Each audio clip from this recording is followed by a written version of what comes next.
session.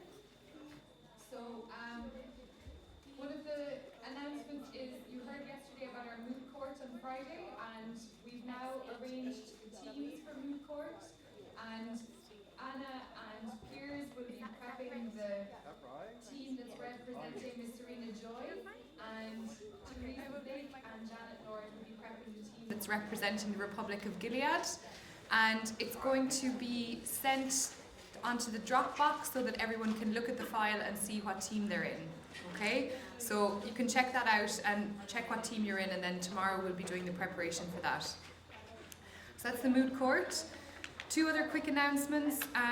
As we mentioned yesterday, we will be having a meeting for the SARS delegates, but for anyone else who's interested in curriculum development, okay, on Wednesday, tomorrow at lunchtime. So if anyone wants to come to that, feel free. And lunch will be provided at that meeting as well. So you won't have to go over to lunch with the main group if you want to attend the meeting. And the final thing I just want to say very quickly is that we've had a request from one of our Icelandic colleagues who'd like to take some photos and video for a newspaper in our newsletter, I think, in Iceland, of the summer school. So we're open to that, and if anybody doesn't want to be videoed or photographed for that, then they can let us know. Okay. So without further ado, I think we'll get on with the day's proceedings. I want to introduce us to Carol Baxter from the Department of Justice and Equality, who's going to be chairing today's morning session. Carol. Thanks very much, Anna. Good morning, everybody. I'm delighted to have the opportunity to participate in what seems to be a very exciting summer school this year. Just before we start, I wanted to bring your attention to today. The Centre for Disability Law and Policy will be marking the hashtag 107 Days of Action campaign, and today is going to be a day of action at the summer school. It's to mark the life of Conor Sparrowhawk, who died in an institution, and he was known as Laughing Boy LB, and the campaign seeks to secure funds for a legal campaign for an inquest into his death in the institution, and as the information is all available in the 107 hashtag 107 Day of Action campaign website. So now I'm going to introduce you to the first speaker this morning, who is Gabor Gombos, who has a very impressive CV.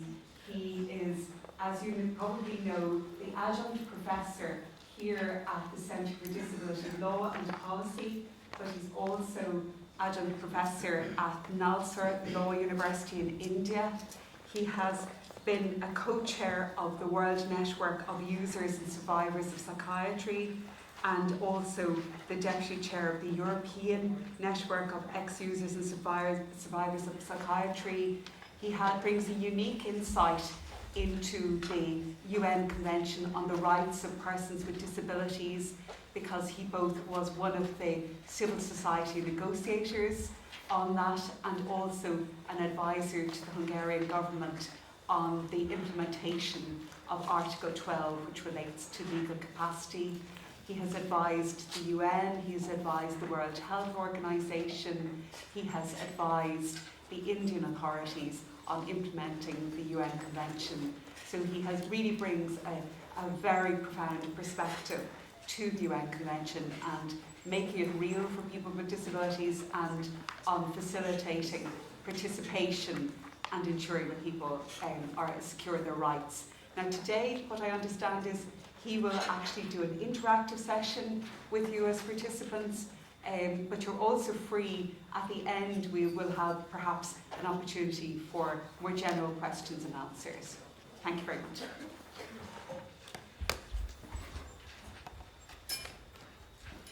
Thank you very much, Madam Chair. Good morning, everyone. It's a real privilege to be a speaker at this unique summer school, and especially to be the first speaker today, which is dedicated to justice for LB, which I think is a very noble and important cause. My understanding has been that speakers, faculty of this summer school, are encouraged to interact with everyone. and I am happy to make an effort to do that. I have to confess that I don't believe in teaching, but I strongly and deeply believe in learning. And what I expect to happen in this session is mutual learning. My duty is to try to facilitate this learning process as much as I can. I will try to do my best. Just to add to the very kind introduction, is that, which was not in that CV, is that I served 2 years in the United Nations Committee on the Rights of Persons with Disabilities, and I chaired the working group for a year, which drafted and then adopted the general comment number 1 by the committee, which is on Article 12 and legal capacity. And I know that there are some other people, likely in this room, who also made their significant contribution to the outcome of the document, and it's important to announce it in advance because that may be a conflict of interest. I am not impartial about the general comment. I have had the opportunity to give lectures on legal capacity and Article 12 of the Convention many times in many countries, and I decided that I no longer want to do that. Due to National University of Ireland Galway, CDLP, you can find some of those lectures on the YouTube video, and if you are interested, you can have a look at it. What I am really trying to do is to raise some of the controversial issues which occurred already during the negotiations of the CRPD, and even ever since the adoption of the convention, the same controversies come back and back and back in national arenas, in local advocacy work, in discussions with everyday street people, etc., etc. Why do I think that it is important? I do believe that I do not have the ultimate truth about how to implement Article 12. We can have endless, very interesting and intellectually satisfying theoretical discussions around the normative content and the philosophical backgrounds to this very important article and the concept of legal capacity, which also makes a lot of sense. But what is really urging these days, I think, is to be prepared for advising our governments, either positively if possible or through critique, in the implementation process which happens or doesn't happen on the ground. And what I learned in my career is that such a discourse can be effective only if you respect all those who have different opinion about the same matter. And the presumption should never be that the other party who has a different opinion is stupid, not prepared, malign, or has some other issues which are not compatible with the shared goals. I am not saying that there are no people like that. I am not that naive. I am just saying that if your presumption is that, then you will never have an opportunity to engage and be engaged. And I think that number one condition for a start for a successful implementation is mutual engagement. And that is, I think, some mistake we human rights defenders, disability rights advocates, including myself, too often make. We presume that what we know and what we understand is the truth, and everybody else is wrong, and we easily lose patience. While I think that if we want the other party to engage with our norms, our values, and our reasonings, then we also have to be engaged with them. And this can happen only on the ground of mutual respect.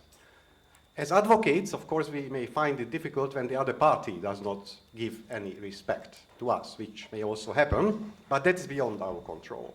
We have to really act as role models and presume that there must be a reason for a different opinion on the same matter. I also think that if we select a small number of controversial issues which have come back, and keep coming back since the negotiation process, then we can have an understanding, a polyphonic understanding of the various issues behind the really difficult elements of the normative and implementation context of legal capacity. So after this introduction, I will propose a small number of controversial areas. I will give you a very brief introduction to what it means in real life. I will not start with a theoretical background. I will not go to scholarly literature. I will not go even to the general comment issued by the committee, which is supposed to be an authentic interpretation of some elements of the normative and implementation context of Article 12. We will start with sharing our views. So this is supposed to be a very interactive session, and you are encouraged to share what you think or what you hear people in general think about those controversial issues. There is no right and wrong opinion. That's the important starting point. Then, when we come to time, then I will make a very short summary of the discussion we had, and we open another controversial issue. And when we finish with some of the selected controversies, then we will, again in an interactive manner, think a little bit about the tensions between the normative content of Article 12 and the implementation challenges. And at the very end, I will give a very short summary of the entire session, recommending further readings for you. If that is okay with everyone, then let us start. The first controversy I want to raise is documented in the negotiation history as well as in a number of reservations or interpretative declarations on Article 12, including the one made by Egypt, and the historic footnote which some older people may remember about. And that is the question whether Article 12 talks about the capacity to have rights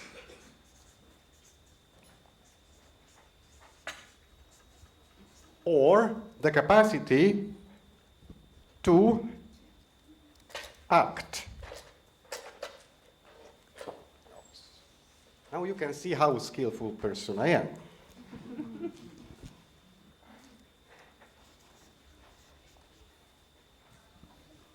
And again, we are not going to talk about this in abstracto. A few areas where this may cause real everyday troubles. Let us consider a person with an intellectual disability who has been assessed by psychologists and whose IQ is, say, 35. When I'm saying something, I am not implying that I think that this is the way how you should approach a person with intellectual disability, but this is what happens in our current contemporary societies. Can you imagine that this person has a right to own property? Say the person inherits a wealth. Is it okay from a societal perspective, from a humanitarian perspective? Is this good for the person and the community that this person with intellectual disability will be the owner of that property?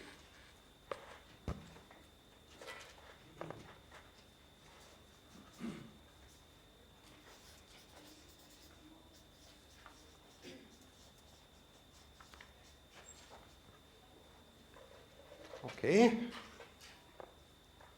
For historically long periods, such people and many others, not only persons with disabilities, but for instance, women also, might have been excluded from the ownership of property. I think by now it has changed in most countries across the world. And the more human approach came, yeah, the person can own the property, but cannot manage it. So the question is whether, if this person with intellectual disability does own the property, can also manage it.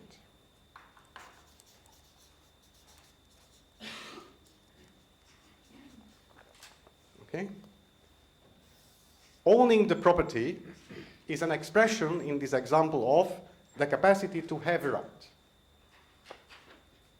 Managing the property is a manifestation of the capacity to act. Another example, right to health. The person is a person with psychosocial disability like myself, with the history of episodes of psychosis. The person, according to the medical documents, in those conditions lacks insight to his condition. Can this person have the right to consent to treatment or refuse treatment? Or more generically, is it okay if this person is given the right to define what health means for him or herself? Isn't it dangerous and harmful for the person? And by the way, isn't it dangerous and harmful for the community? Who knows what this person will do in the moment of madness?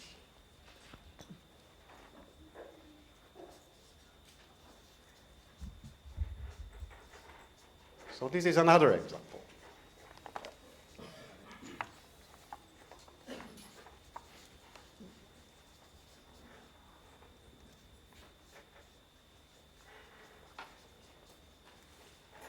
And again, just to translate the general concept of capacity to have rights and capacity to act, nobody denies, I think, in current day societies that even when I am absolutely mad, I do have the right to health. Exactly in the name of right to health, they impose treatment on me, which I may disagree with. So I have this right to health, but the capacity to act also means that I can define what health means for me. I am not obliged to accept other definitions on their terms on my health, and consequently I can give either consent to treatment or I can refuse treatment. The third example I want to make here is marriage.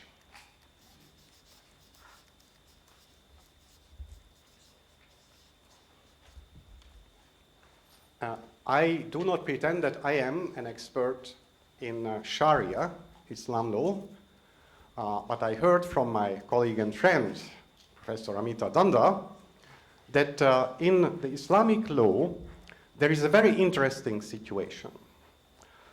Even the person with an intellectual or a psychosocial disability retains the right to marriage. Just that it is not the person who will actually decide and do the contractual things for the marriage. It is the role and duty of the guardian to do so. Now, it's quite interesting a situation, and with a European mind, some people may find it strange.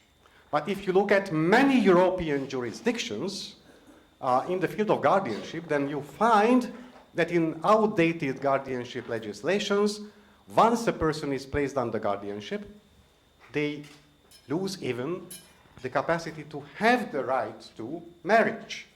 They can't, even with the support of the guardian. The law doesn't allow them to do so.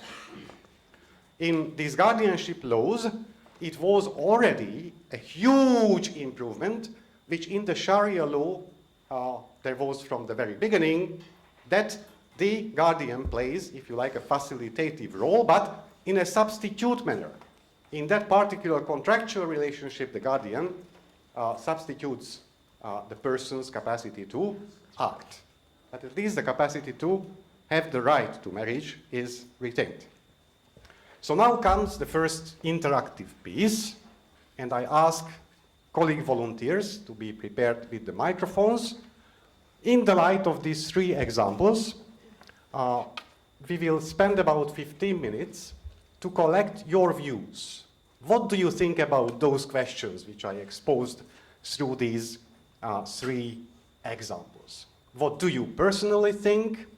How would you argue? Or what do you often hear as an advocate from people from the street, from judges, from lawyers, from administrators, policymakers? What are their concerns and what are their opinions? Who will start? Michael.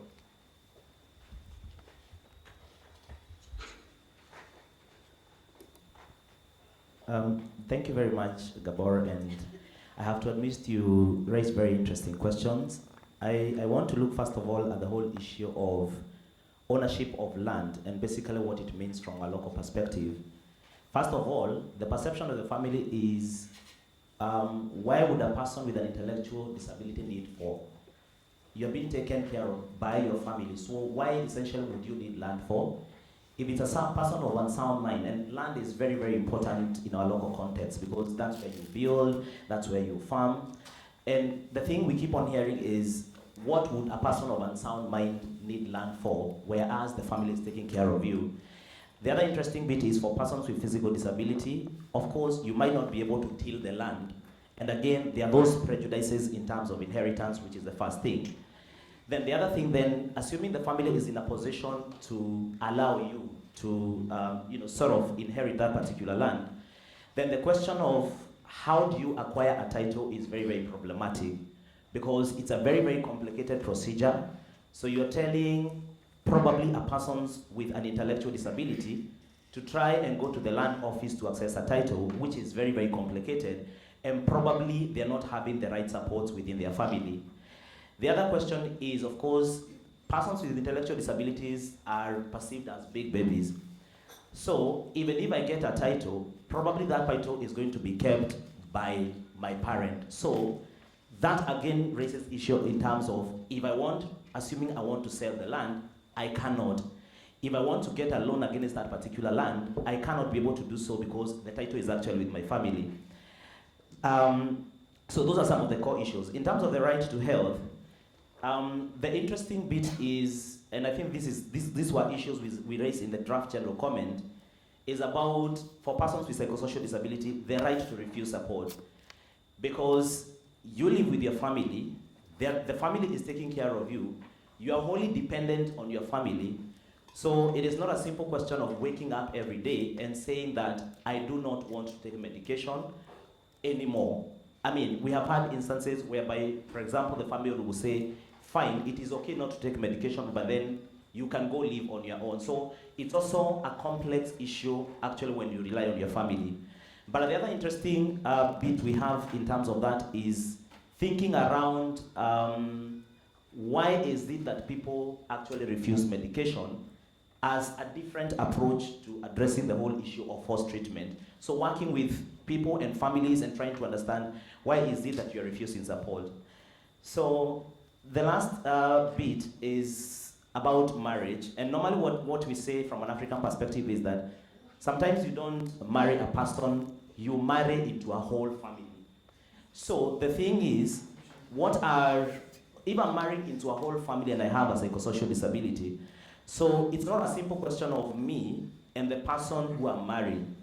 There are relatives all over, there's dowry to be paid, and for example, if they are perceiving me to be a person of unsound mind, then that basically also raises a lot of dilemma in terms of marriage. Thank you. Thank you, Michael. I found it particularly interesting what you said about those who refused to take the medication, and you said that you went to a way to try to understand the underlying cause for that instead of being stuck on the issue of forced treatment is okay or not. Interesting. Who comes next? Yes, please.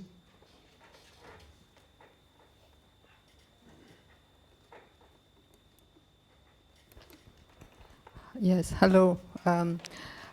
For my question concerned with ordinary people, I would like to, is my opinion concerned to transfer from property to be life, yourself, life, your property. It reminds me, I read one article in the 1st century. The treatment of, this is from version of the doctor. The treatment of the persons who mental illness, they chain the patients in the darkness. This is 1st century, right? And it doesn't concern with the patients. They deprive of the food or thirst. I wonder how is the 1st century is not much different in different form in this century. If you don't have right to ask your own property, you don't know what treatment, you don't have informed consent, what is your safeguard? It's your own property. You have only one life chance. I'm sorry, it's a gap between this high technology and the 1st century. We talk about mentality. What about physical? Is the brain is part of soul? What is impact of the brain? Is medication or, I'm sorry, thank you. Thank you very much. I think I forgot something to say in the very beginning, what I wanted to say. When we are addressing controversial issues, and whether we like or not, legal capacity is a controversial issue. It is not necessarily a wrong thing that it is controversial. It's a very deep issue. It has cognitive aspects, but mostly I think it is not cognitive. It's highly emotional, it's highly instinctive. And when a position, very maybe not. And if we want to understand the huge resistance around Article 12, then one of the reasons may be that we are challenging a 1,000-year-old practice. And I'm not judging that practice. I'm just saying that what is being challenged here has a very, very long history. So who comes next? Yeah.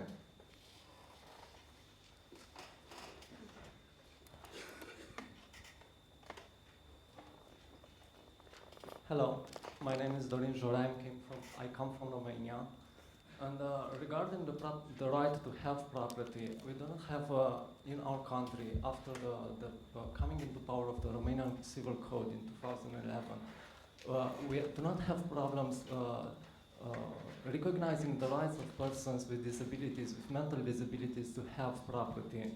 The paradigm is shifting towards a system, and I think it should change into a system that does not integrate the disabled person into his own family, does not put pressure upon his family, but take that person and should bring him in the community life.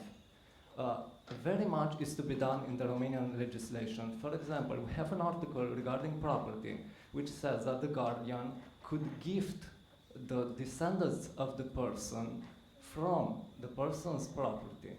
And that gift is made because we understand that the protection is needed especially for the family and not for the person itself. In this aspect, the right of property is neglected because it is not a personal right, but in an opinion is a family right. And this, in this interpretation of the legal system of protection should disappear. This is my first opinion. The second, in Romanian legislation, which again is an European Union country, we have an article that says in the Civil Code of 2011 that it is sufficient for a person to have an alienation or a mental disability. It is sufficient not to recognize a legal marriage. So we do not have to have a a judicial sentence of interdiction for a person if someone knows that that person has a disability. It is sufficient not to have a legal marriage. And this is, in my opinion, another bad example of legislation in the third millennium. Regarding the difference between the capacity to have a right and the capacity to exercise the right, which is a preliminary, a French way of speaking of legal capacity in the civil field. We understand when we are talking about the capacity to exercise the right, the capacity to make the civil act. So, in this perspective, it is highly probable that a person with a disability, mental disability, could be easily fooled by someone who has a better understanding of a better logical mind than he does. So, when we talk about the interdiction of a person, we talk about the neglecting of the right of that person not to have the right, but to make a judicial act with regarding that right. So, in this opinion, I think that we should try to understand not the dissolution of the modern, the way of thinking of a legal capacity, the way of branching it into the right to have and the right to exercise. But we definitely need to have in our legislation the possibility for the desire of the person to be taken into account. Because right now, when we took away the capacity to exercise the right to make judicial acts in our legislation, the desire of that person to make an act is not taken into account in any situation. This is a problem, and I think that we should have a legislation that could provide the possibility for the desire of the person to be taken into account, and after that, a person with a very logical mind could assist the person in making the judicial act. Thank you very much. Thank you very much. I find it really interesting that you emphasize the need for a support person who is of a very logical mind. I understand why you are saying, and there is a pressure on us, to publicly say such things. If we look into recent research, hardcore scientific research, neurosciences research, as well as cognitive psychological, more phenomenological researches, then what actually we figure out is that all the deep psychology from the early decades of the previous century were right in emphasizing the role of the subconscious. In our decisions, most of the time, the use of our logical cognitive capacity is very little. A famous French-Canadian neuroscientist who made very disturbing discoveries about brain operation regarding very simple decision making, whether I move my finger and press a button or not, from the 70s and 80s of the previous century, used the description that when I am driving my car to my office in the morning, then my consciousness is busy with a number of things. I recall the yesterday's soccer match I saw on the TV. I think through the day which is in front of me. I remember the nice dinner I had with my wife, etc., etc. And very little of my consciousness is directed to driving, actually.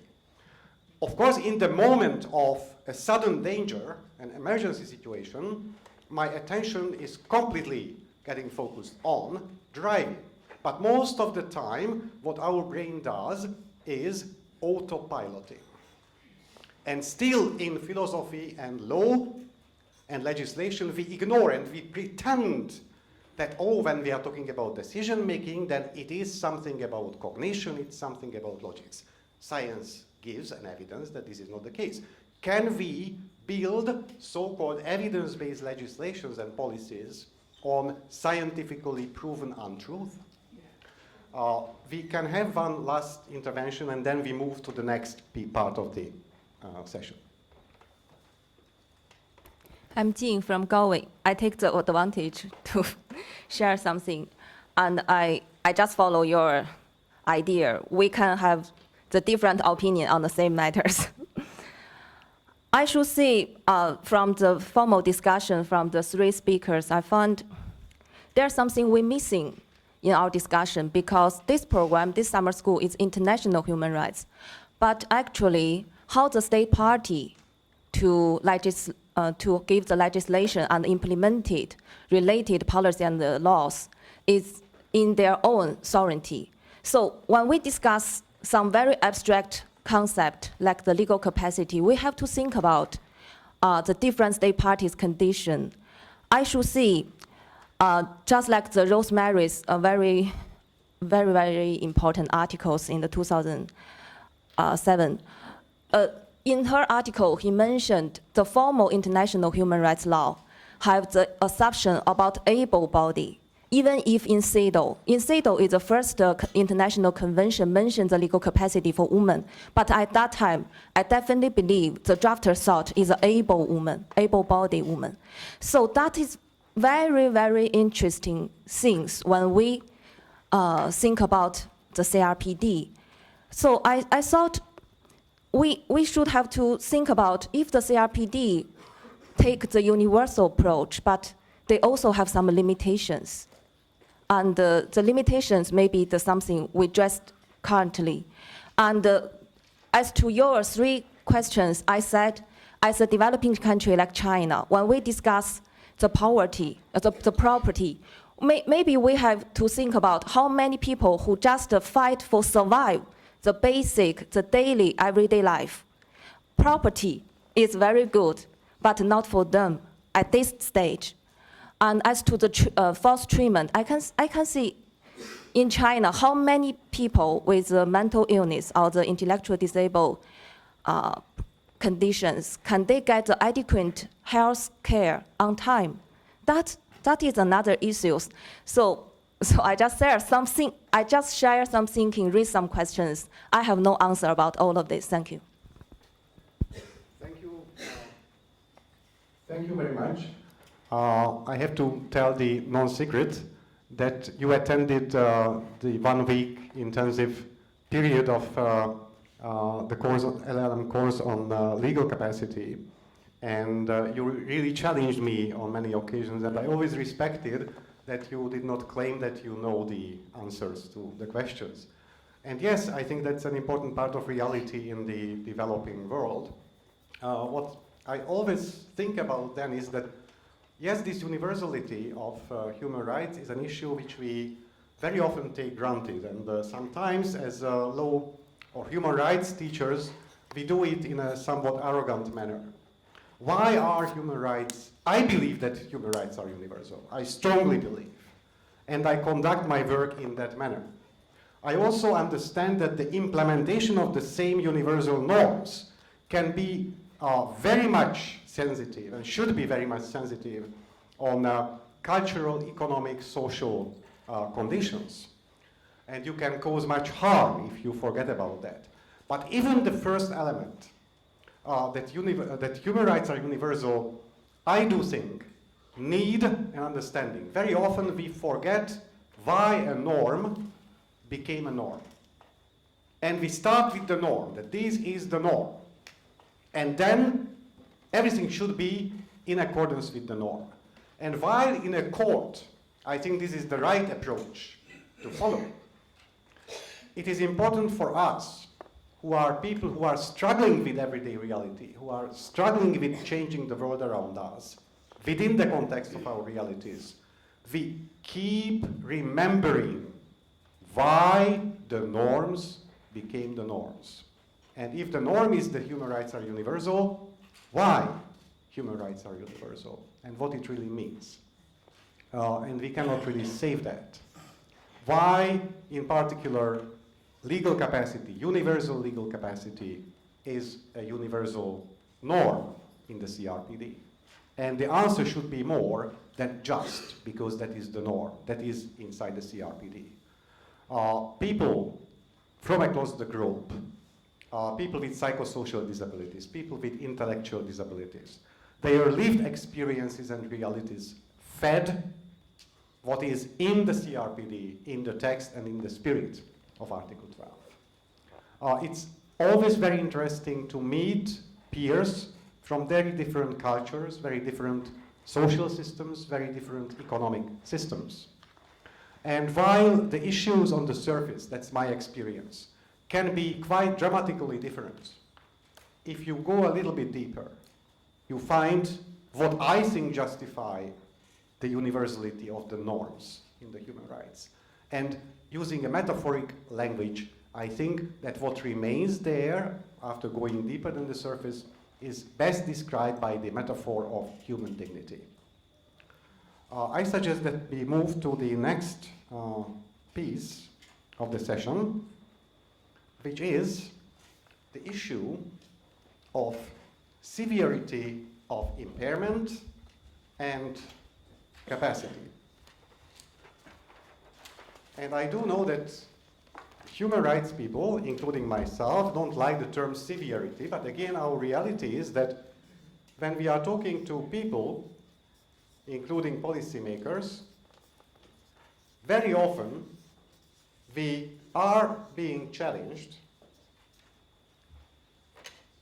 by questions, you know, okay, but your approach may be true if the person has a mild intellectual disability or a mild psychosocial disability. Yes, then I agree it's much better not to deprive the person of his or her legal capacity, not even limit the person's legal capacity, just provide access to support that the person needs. But what if the person is a severe case? And how do we address this very real question and this very real issue? And I know that some of you already attended earlier summer schools here. And even those who did not do so may be familiar with Michael Buck's and his co-authors' approach, a very sophisticated and detailed approach in which he or they differentiate several regimes of decision making. It is partly about severity of the impairment, but not only. In the previous part of the session, when we talked about the capacity to have rights and capacity to act, we used 3 examples. And I think that from your feedback, we could also have the feeling that owning a property and even managing a property is quite a different sort of a thing than deciding what health means to me and whether I agree with the treatment or not. And you don't even need to be a person with disability. I am a person with disability myself, but it is unrelated to my disability that when I have to manage a property, then I am lost. And it's not because of my disability. I don't have the skills. I am like a 5-year-old child, I think, here. When it's about my consent to treatment, then let's forget about psychiatry. I may be emotionally biased about psychiatry. Let it be a very complicated internal medical or surgery issue. My physics and biophysics background gives me a good opportunity to go to the scientific literature, medical scientific literature, to understand it with some effort and make a very informed decision. The final decision will not be driven by these cognitive things, but I can really take into consideration all these cognitive things as well. In marriage, I don't know how many people these days in Western societies marry based on a very strictly cognitive decision. I don't think too many. If they do the process, then they come up with the decision not to marry, or to marry a good family, actually. And what is true for anyone is true for people with disabilities as well. So different types of decisions may require different approaches of support. So this approach by Michael Buck and colleagues tries to address both the severity issue and that there are different types of decisions to be made. And their proposal is that it may make sense to differentiate several decision-making regimes. One of these regimes they call the autonomous decision-making. It doesn't require any explanation, I think. This is what usually a Rawlsian philosophical context considers as a decision-making. You, on your own, after considering what needs to be considered, make your more or less rational decision and take the responsibility for that. Even persons with disabilities may be in this regime, in certain areas of decisions, in certain periods of times, etc., etc. It doesn't require any legal or policy or whatever interference. Just you have to do what people normally and usually do. Then the next regime they talk about is supported decision-making. So now recently the supported decision-making has become, in my opinion, a buzzword. And general comment number 1 by the CRPD committee is also using this term very often, rightly I think, but sometimes people may have the impression that Article 12 is about supported decision-making. Now, I would really challenge that, and please read the text also. I really think that the spirit of a human rights treaty is much more important than the text, but the text should also be taken into consideration. And you cannot find the term supported decision-making in the text of the entire convention, including Article 12. And I think it's not accidental. Supported decision-making and some models of supported decision-making really informed the negotiations of the CRPD Article 12. But Article 12 talks about the right to access to support, to exercise legal capacity. And that's a different thing. That's a much broader thing, which as a specific element contains what we can call supported decision-making. But from a policy perspective, I do understand why so much emphasis has been given to this supported decision-making regime. Because that is the key. If you want to convince policymakers, you have to demonstrate, you have to illustrate, you have to show existing practices and models. You have to explain, to describe, to narrate what is supported decision-making in a particular situation. That is what you as an advocate ask, requested by the policymaker every 5th minute. And frankly, we are, I think, not sufficiently prepared to give an answer yet, but we are in the right process. Basically, this regime means that yes, the person is in an interaction with one or more support persons, but with that support, the person is the one who makes the decision.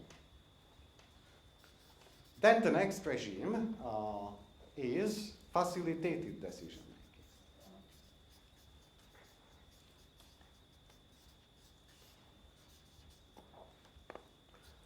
This is a higher intensity support in that approach, where you can no longer really say that the decision which is being made is purely based on the will and preferences of the person.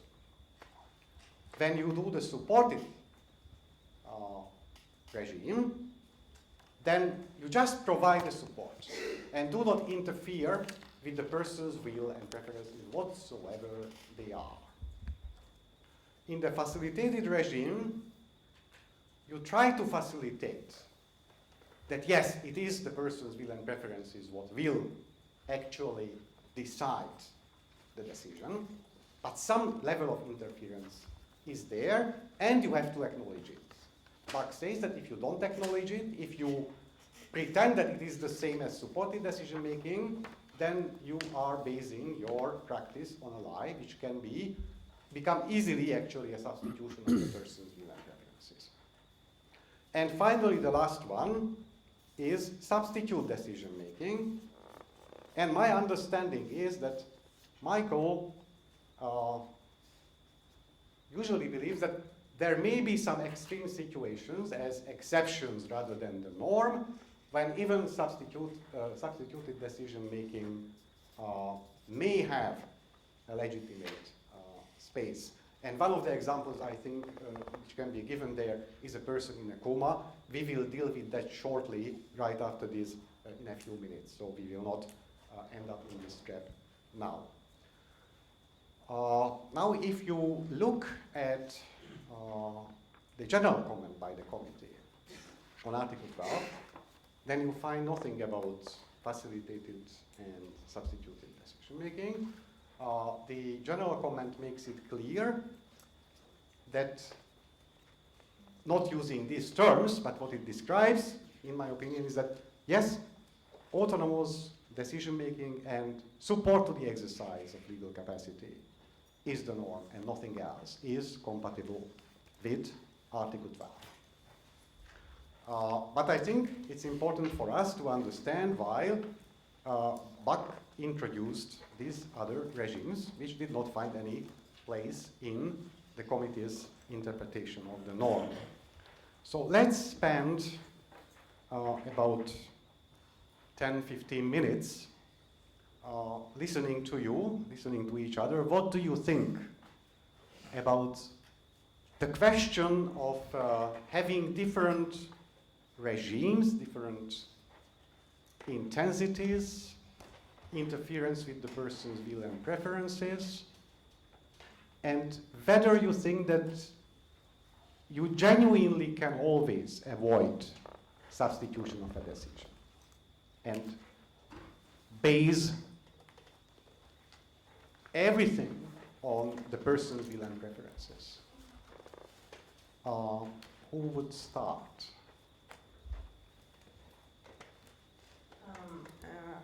Hi, I'm from Mexico, and we have this guardianship thing on the law, but actually this year or last year, I don't remember it, Supreme Court held this decision about guardianship for a guy who had autism, and Supreme Court was the one who decided to graduate this guardianship thing. And well, we are actually trying to make this reform to the law in the Mexico City. But what I've realized is that the hardest thing is for people to realize that judging everything with limit cases or with extreme cases is a responsible thing in the life, because they think that, okay, you all have a disability, a mental disability, so you all have to have a guardianship, even though when people is really capable of doing stuff. And this is also happening with the criminal law, because there is this thing in Mexico for people like the capacity to stand trial. Actually, it's kind of a guardianship for people with disability. So people is not able even to be in their own trial, and actually when they go to jail, because they go to jail, is their family who have to take them out, or the family is the one who have to go and say to the judge, okay, I will take care of him. If not, people can be in jail like forever. Thank you, and you also raised a very important issue, namely the extension of legal capacity to criminal law, criminal issues. Actually, it's not an extension. Legal capacity, if you take it seriously and broadly, should also apply to criminal issues. If you look at the general comment by the committee on Article 12, they did not address this. And when I was chairing that working group, frankly, I can share this with you, I was very much against addressing the issue, because my fear was that if we want to cover that also in the general comment, then the general comment may be delayed significantly. Even among those in the committee with whom the consensus on what we have now in the general comment was possible, very strong and mostly emotion and instinction-based disagreements were there regarding criminal responsibility. But we must be aware that this question will come very soon internationally, as well as it is coming already in many domestic arenas. Who is next?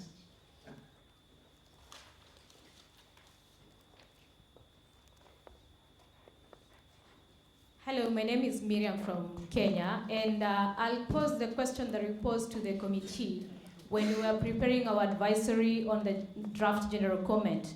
And the question is, what happens when it's, I'll call it a hard case, persons with high support needs, and in this case you're not able to understand the communication that that person is trying to communicate?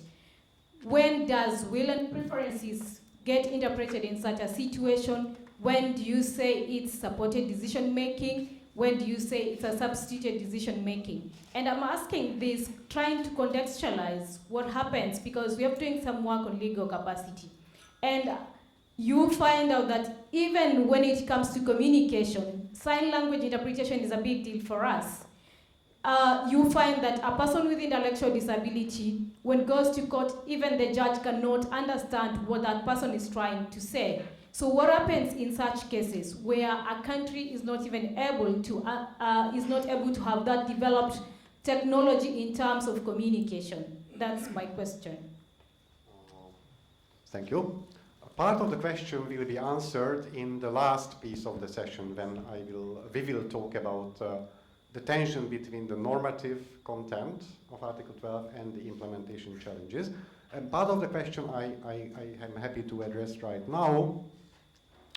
What general comment basically says is that it is not really about naming things. What is support, what is substitution? It's a deeper issue. And yes, the deep issue is the will and preferences of the person.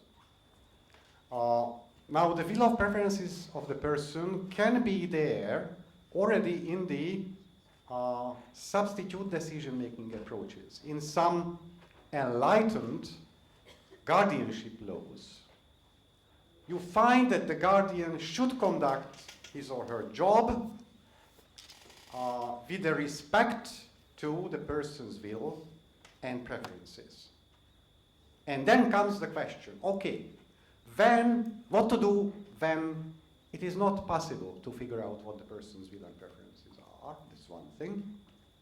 The other thing is that what to do if the person does express his or her preferences and will very clearly, but everybody around the person believes that it's crazy.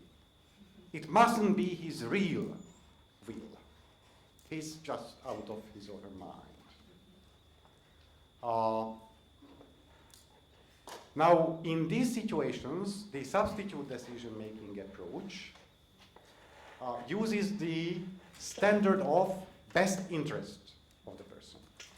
Okay? So what needs to be done if the will and preferences of the person is not known is to act informed by the best interest of the person. Now, what you find in the general comment is something entirely new, and find it really, really important in the paradigm shift. They say that instead of this best interest, which who decides what is the best interest of the person? Are non-disabled people expected to exercise their legal capacity informed by their best interest? Very few things of the things we actually do day by day we would do if we were demanded to follow our own best interests. Nobody would smoke, nobody would drink, nobody would drive even. Life would stop, I would say. I may have a very dear value to something which is not in my best interest. And my dignity implies that this should be respected. I am not a robot who is programmed to run according to a best interest program. And how do you decide what is in the best? It's so subjective.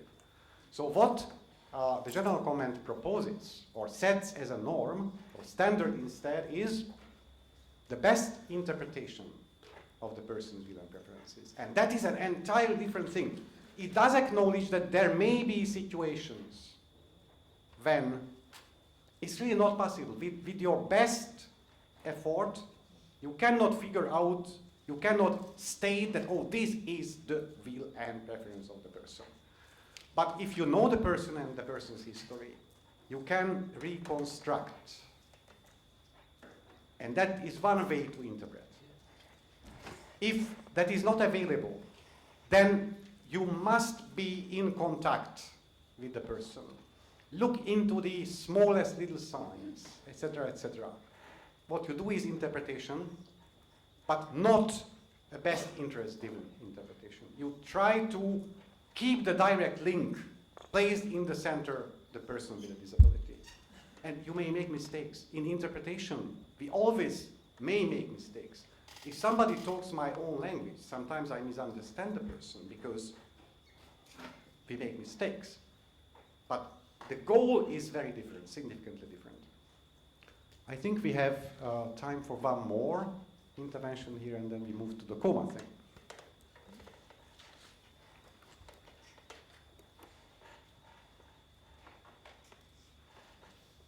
Thank you, Louis. Thank you very much. My name is Serge. I came from South Africa. And in what I want to say, perhaps I'll touch on one issue that being addressed, because of course we have specific cases, like the case the colleagues from Kenya mentioned. But I will say we should always think of why the convention in the first place. Why the convention in the first place? The convention came about because people, let's say specifically Article 12, had to be put in place because generally there was a sweeping way of excluding people on the ground that they were intellectually disabled.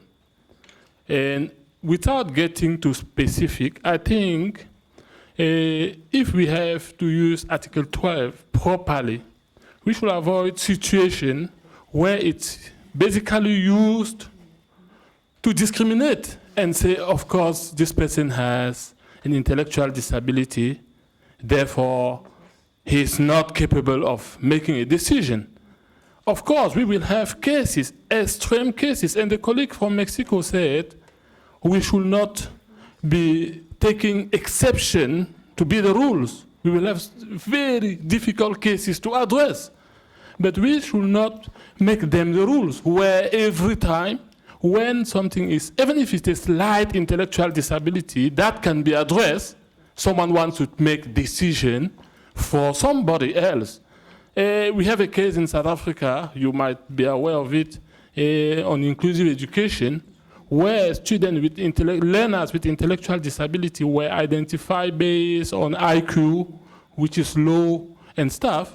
But instead of giving them necessary assistance, they are kept away from schools. They were kept away and to be looked after by NGOs and not the state. And when you look at the case, the Western Cape case, you will realize that these learners had actually they were educated with subsidies. So there was no budget for them. So they are so-called uneducable, which is wrong. I believe if we want to assist those with intellectual disability and we want to label them as such, is to give them adequate support, not be looking for specific cases where it can be difficult. The colleague from China said, okay, we don't have solutions. But I think in looking for solutions, we should be able, first of all, to acknowledge the background of the norms and look for solutions even into the ethnography of the community. And there, Michael came in and saying sometimes you can have substitute consent. I will agree in that from an African perspective. If you can tap into the concept of Ubuntu, the togetherness of all African talk about, if you can tap into that and learn into the ethnography, the way of life, you don't need the technology if that way of life can assist to provide solution for a person with intellectual disability. If it's the we that Africans are talking about, the intellectual disabled person is a person in the community that should be assisted. How do we tap into such philosophy to help this person without always referring to law, technology, and other issues? That will be my take on the question. Thank you. Thank you very much. I find it interesting what you said, and I would really express that I appreciate your active listening, what you exercised, and the references to colleagues and what they said. I think that is what I meant when I said that we are having mutual learning in this session. So now very briefly about the coma, and there will be no interaction on that. After the coma, we will move to the tension between the normative content and implementation challenges. Coma.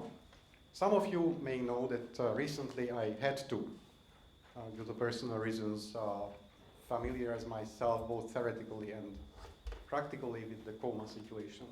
But back in the times of the ad hoc committee negotiations, whenever we had discussions, at some point the other side asked, okay, but what shall we do with a person in a coma? I have to tell you that at that time, even myself, I thought what coma is, and now I know I did not. Coma in the medical literature is a very strictly defined condition. It is a state of total unresponsiveness to external and internal stimuli with closed eyes. Eyes do not open. No interaction between the person and its environment. No interaction even between the person's cortex and the rest of the body. Except, yes, that's absolutely true. All the possible reactions, breathing, heart function, is reflectory, and the brain, at least the highest level of the brain, the cortex, does not play any role in it. Now, I understand that if this is the definition, person in a coma is not a person with a disability. You should not be bothered about this situation. What is person with disability? Article 1 of the Convention. Impairment in interaction with barriers. It is not barriers. Coma is not a disability, coma is an impairment. Impairment only.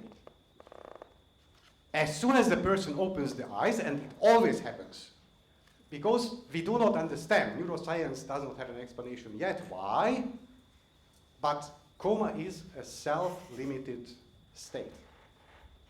Typically it lasts for 3-4 days, not more. The longest time by a person ever spent in a coma was 4 weeks. After that, the person either dies or comes to something which is called the vegetative state. In the vegetative state, the person opens the eyes. Due to these high-tech brain imaging technologies, which also show the brain function, there are also functional changes in the brain activity when the person opens the eyes. It is a different level. Now, 2 interesting discoveries. In the US, they made a survey, and what they found is that about half of those in nursing homes who were thought to be in vegetative state and were diagnosed as such we're actually in a state of minimal consciousness, which means that the person is able to respond. And there, the opportunity for the best interpretation of the person's will and preference is already available. Okay? With the other half, we have no evidence. But there is no justification not to place the person in a vegetative state in the center of the process and go for the best interpretation of the person's will and preferences. So it is not an example for a situation where substitution based on best interest of the person is ever justified. And then we come to the tension between the normative content and the implementation challenge. One of the issues we very often hear is that, yes, we will incrementally implement this new paradigm, but we can do very little right now. Because in my country, and this is true in my country, in Hungary, basically there is no support available for persons with intellectual disabilities, no support is available for persons with psychosocial disabilities to exercise their legal capacity. So what are you doing then? What are you doing then? Are you going to wait? Or are you saying that I am not interested in that? Legal capacity, and the general comment reiterates it expressly, is a civil political right. Considering the dogma, okay, the dogma comes from a somewhat outdated period, but as Amita mentioned in her keynote lecture, see, in case of civil political rights, the obligation, the duty is immediate realization. I don't bother, I don't care whether support is available or not.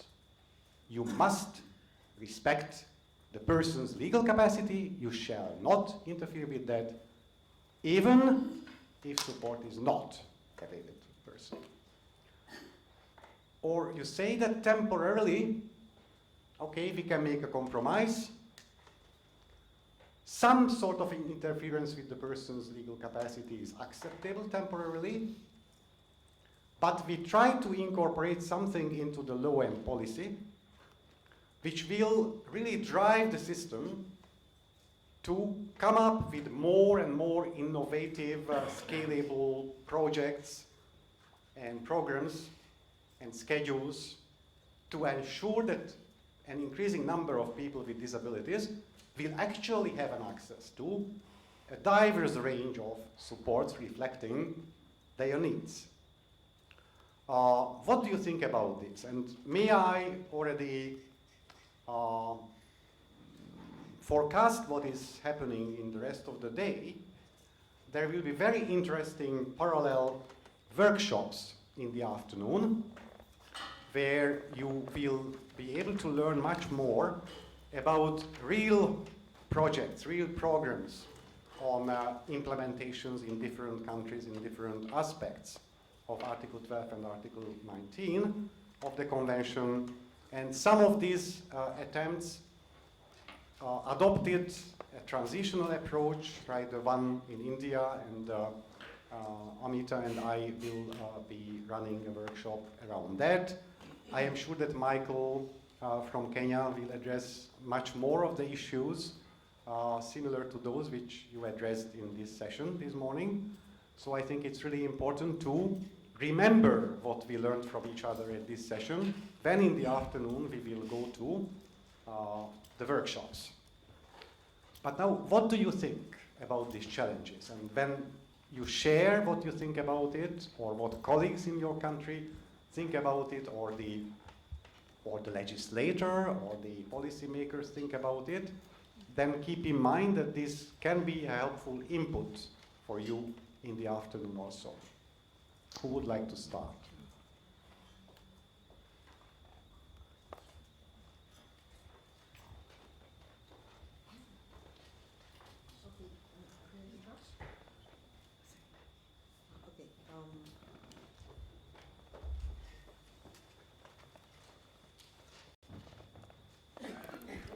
Thank you very much.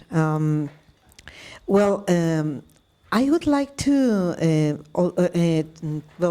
to bring also to the table, maybe for discussion, the fact of socio-economical circumstances, such as people living in the streets, and because people with psychosocial disabilities are overrepresented within these populations, so there are like added complexities to the moment of reaching all these possibilities when person is either in extreme poverty or living in the streets.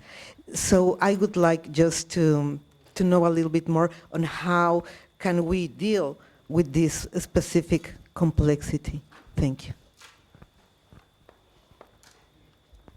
Thank you. Let's collect feedback from the group, and then I will briefly address your question.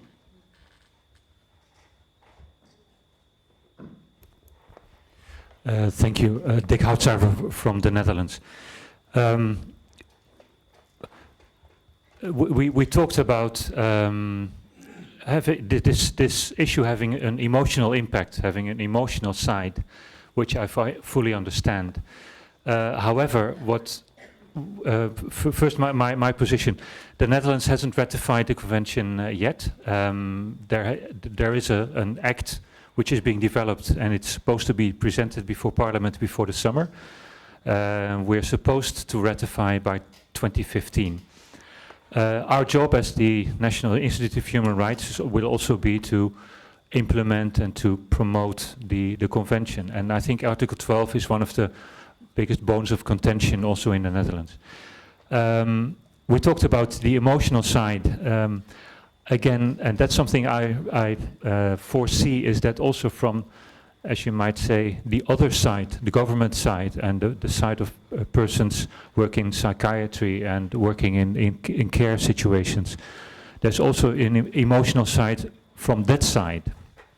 So I'd like to know if any colleagues have dealt with these situations where it's very difficult to bring out, say, the cognitive side of Article 12 in relation to emotional resistance from the system, as I may say so. Thank you. It's a very interesting issue, and I have to tell you frankly that I have faced this question very often, and I have no answer. And I am not sure that I have to have an answer, in the sense that I am not sure that we always have to force the system to rely on the cognitive, or to shift the things into the cognitive.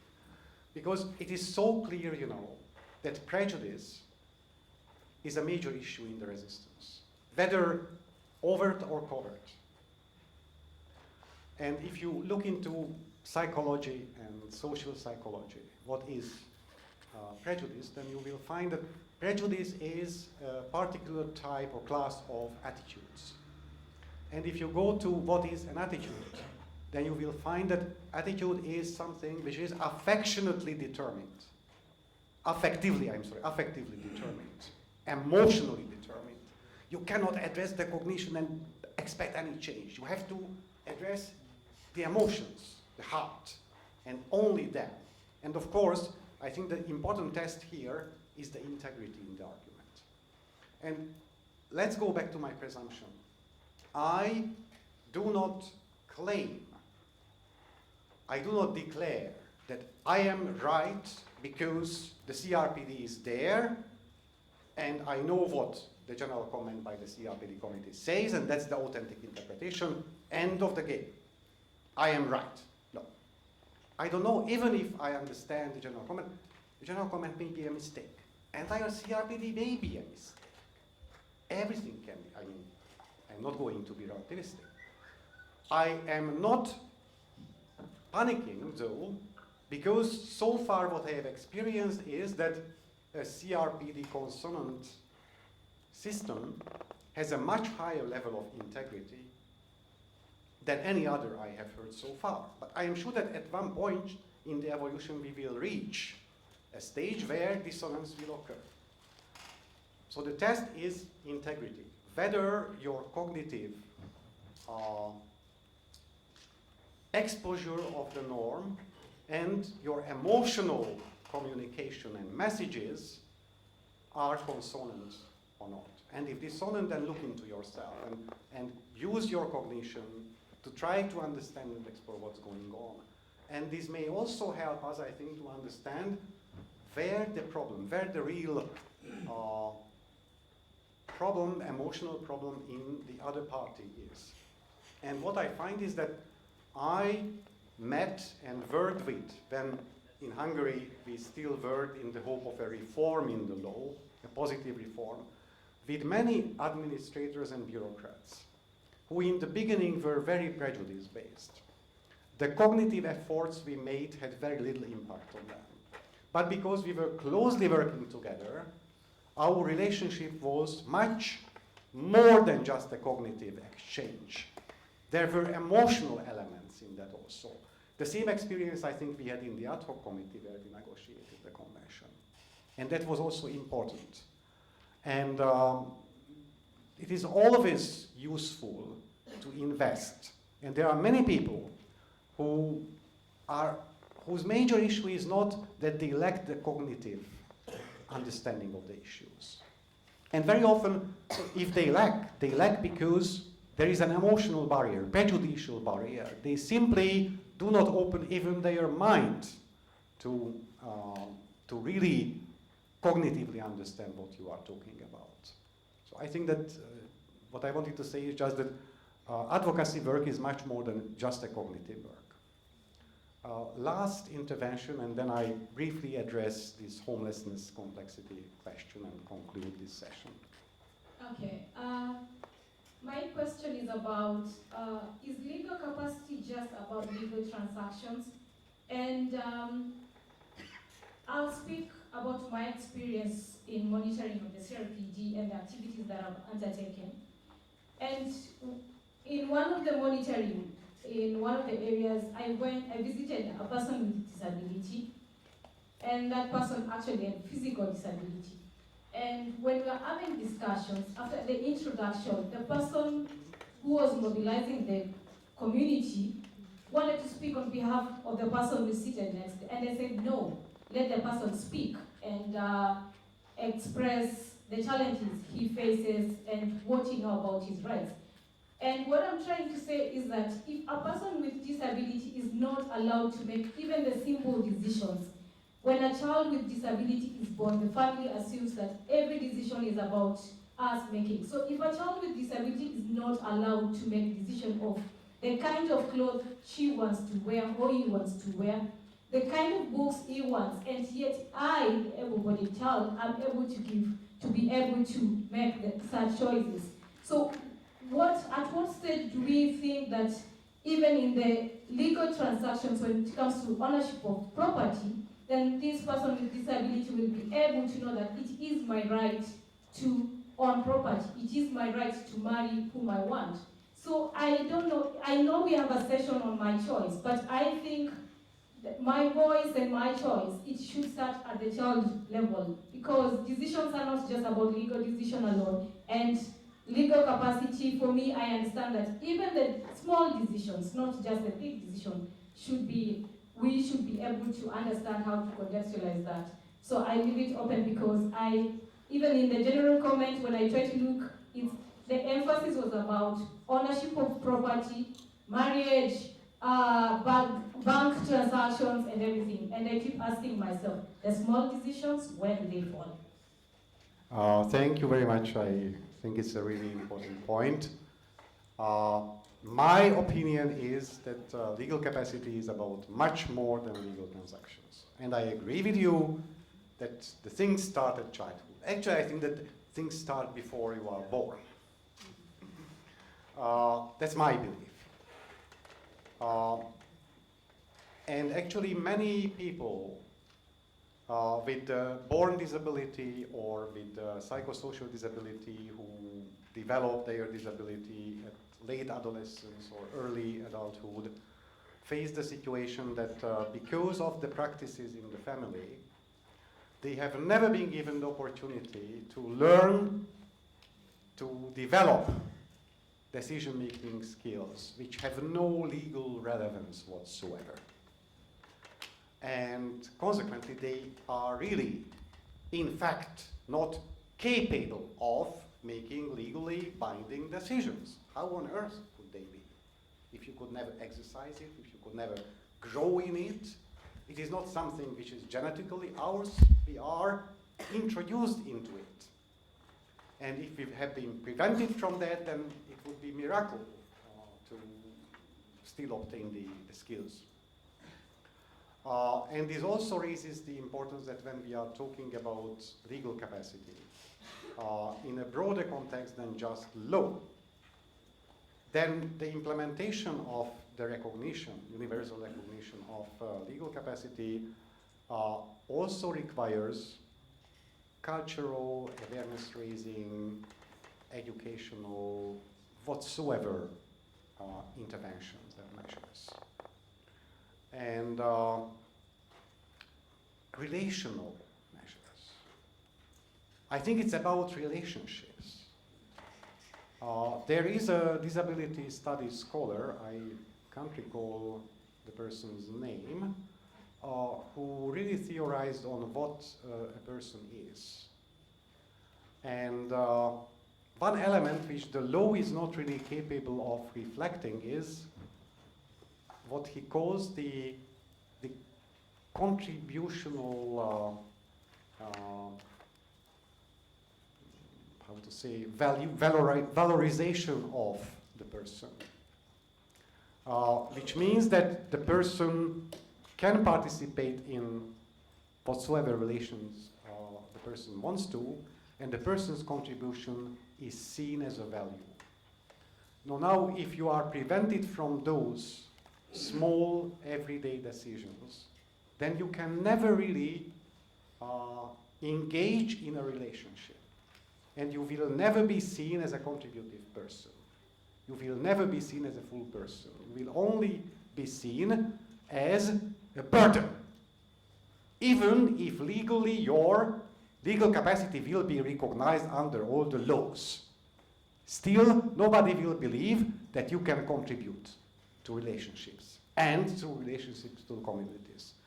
One of the big challenges, I think, of the CRPD is that the full implementation really requires much more than what is in the competence of the law. And how we coordinate. We do know that even legislations which belong to different branches of the government is very difficult to coordinate. How to make sure that there is going to happen a consistent implementation going well beyond just the law, I have no answer.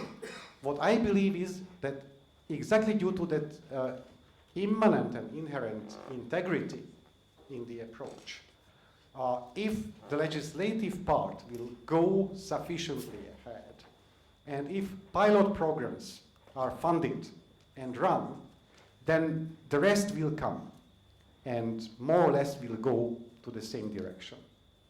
And I think that with this, I have only one sentence to say, and the homelessness things. Yeah. Homelessness is an example for this complexity. But I think that it also demonstrates one of the reasons why interference to legal capacity under the old paradigm is so widespread in many countries. It is a very easy way to resolve complex problems without looking into the complexities and multi-sectorial approaches. Homelessness can be a consequence of the vulnerability of the person with a psychosocial disability, an abuse which happened to him, and the person may lose his or her house. It may be due to another chain of things. The person first gets homeless, and then, because the person is vulnerable, becomes a person with a psychosocial disability. The two situations are not the same. They require different policy measures. Well, now, if you deprive the person of their legal capacity, you can do whatsoever with the person against the person's will, and you can resolve the problem. The person will no longer be a trouble in the streets. The person will be in a safe place. People will not be bothered by the presence of the person. But of course, it doesn't solve the person's problems. I don't think that there is an easy answer to that. Again, the answer is that complex issues should be addressed in a complex manner, and that is what the CRPD demands.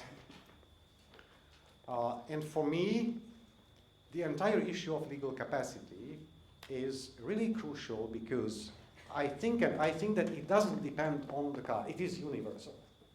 That we attach a different status to human beings than to anything else. Animals, gods, angels, higher or smaller, it doesn't really matter. We believe that human being is a unique thing. And I think that the metaphor of dignity reflects exactly this. There is something in the human being which can be described with that metaphor. And if we go into the depth what dignity really means, then you see the evolution of human rights. The various rights, in my understanding, really illustrate you one aspect of what human dignity requires. At the very bottom for me, a human being is someone who, whether you recognize or not, has a right. Has the right to be a human being. And the second is that it does not only mean that the person has an abstract right. The baby, the fetus already in the mother's body does act. Does. Just after birth, when the baby wants to have the milk, clearly acts upon it. Yes, as we grow up, the instinctive elements become reduced and are replaced with much more sophisticated culture-based social interactions.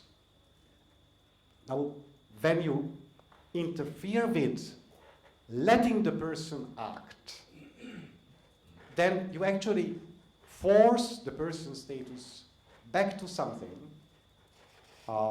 which even the fetus already had, whether legally recognized or not. For me, this element of action, agency, as well as identity is so deeply born with us, it's not an abstraction. Legal capacity, on the other hand, is a legal fiction. If we construct the legal fiction in a way which does not reflect the much deeper natural reality of identity and agency, then it will violate something very deeply rooted in dignity. And I really do not believe that if you do so, if you allow that to happen to one person in this world, then you can talk about human rights for all. Thank you very much.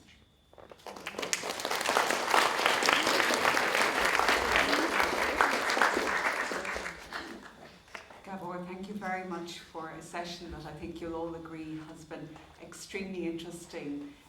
I can assure you from a government side, the UN Convention is bringing about this sort of culture change because it reminds us of the essential dignity of the individual and the importance of respecting the person's dignity and identity. And within that, I think Gabor has brought out the essential importance of Article 12 and of the person having the right to exercise legal capacity and of not having to undergo a test that is higher than that applied to people without a disability. I understand that we probably have about 20 minutes now for tea and coffee, but that we will come back pretty well promptly just before 25 to 12, if that's okay, and because we have quite a lot of the programme. Thank you very much.